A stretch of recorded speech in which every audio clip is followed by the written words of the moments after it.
She hasn't spoken a word in 5 years. She doesn't recognize her children, she can't feed herself, and her brain has been severely damaged by Alzheimer's disease. The doctors say her cognitive function is permanently gone.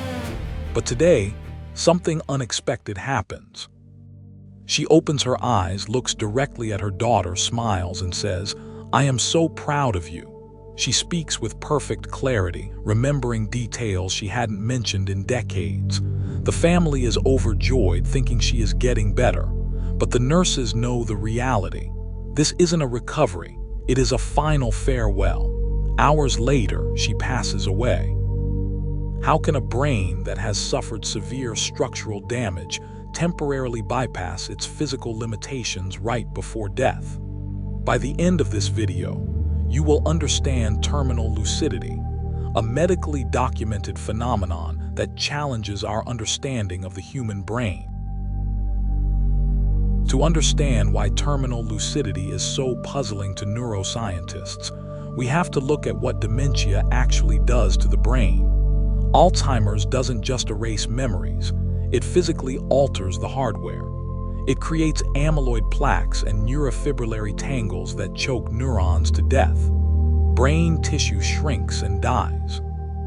To use a computer metaphor, the hard drive isn't just corrupted, the physical read head is melting. Once a brain reaches the advanced stages of dementia, the physical tissue required to generate speech and recall memories is severely compromised. It seems biologically impossible for that person to suddenly wake up and speak clearly. Yet, throughout history, they do. For decades, the medical community dismissed these stories as anecdotes.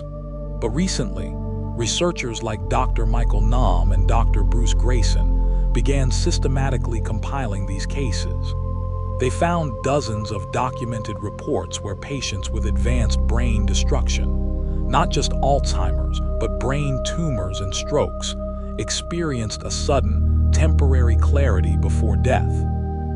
Surveys of caregivers suggest this happens in a small but significant percentage of end-of-life dementia cases.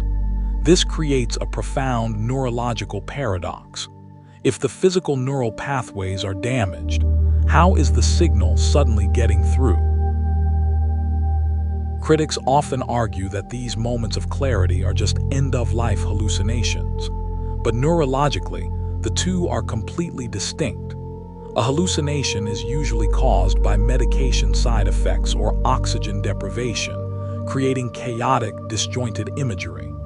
The patient might talk to someone who isn't there or scream at a phantom. Terminal lucidity is the exact opposite. It is the return of the authentic self. The patient recognizes their real surroundings, speaks logically, and displays their original personality. They aren't generating random noise. The brain is briefly recovering its original signal.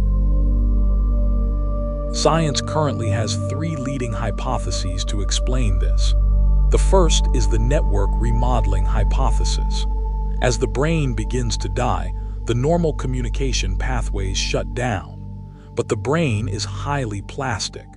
In a final attempt to maintain consciousness, the dying brain might rapidly recruit residual, healthy networks. It bypasses the damaged tissue, routing signals through alternative areas that weren't normally used for speech or memory.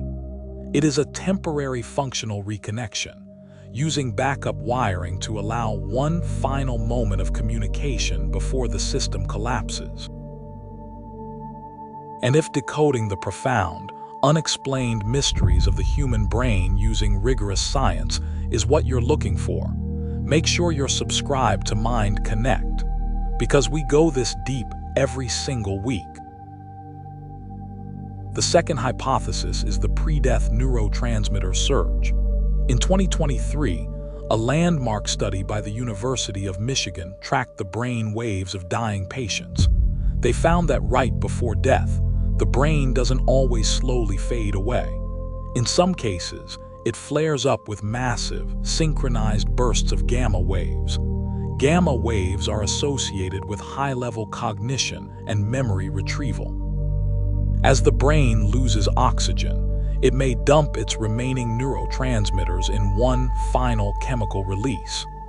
This hyperstimulates the surviving tissue, briefly waking it up and allowing access to memories that were previously inaccessible. The third hypothesis focuses on disinhibition. Think of a healthy brain like a car with a very strong braking system. Our prefrontal cortex acts as a brake, inhibiting chaotic thoughts so we can focus. But as the brain dies, these inhibitory neurons fail first. The brakes are cut. Without the inhibitors, the remaining neurons fire wildly.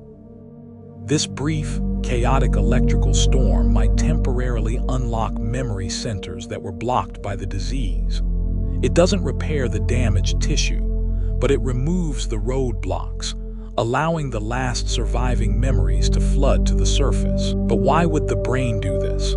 Burning massive amounts of glucose and neurotransmitters just moments before death seems like a biological waste. Evolutionary biologists propose the social transition theory. Humans are deeply tribal. For early humans, a death wasn't just an individual loss, it was a crisis for the group. A sudden, clear moment of connection allows the dying person to pass on crucial information, resolve conflicts, and signal to the tribe that it is safe to let go. It serves as a neurological bridge, reducing the trauma of the loss for the surviving group. It is an evolutionary mechanism designed to heal the tribe before the individual departs. So here is the honest reframe. Terminal lucidity doesn't prove that consciousness exists outside the brain. Instead, it proves something equally profound. The brain's functional architecture is incredibly resilient. Memories and cognitive functions appear to be distributed across networks in ways we don't fully understand. Even when faced with severe structural damage, the brain possesses latent, backup mechanisms that can briefly restore access to the self. It is not a supernatural event. It is a biological testament to how deeply the brain fights to hold on to its identity until the very end. What does this mean for you?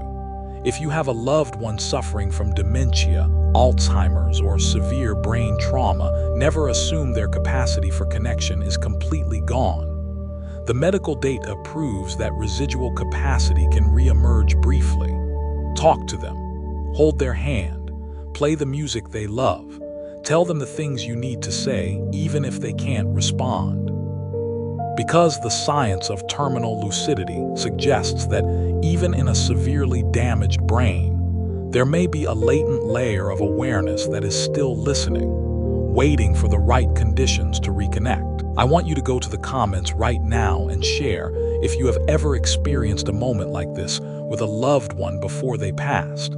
Did they suddenly become clear at the very end? Share your story below so others know they aren't alone. If this video gave you a new perspective on the profound mystery of the dying brain, this is exactly what Mind Connect is here for. We decode the neuroscience of the human experience so you can find peace in the science.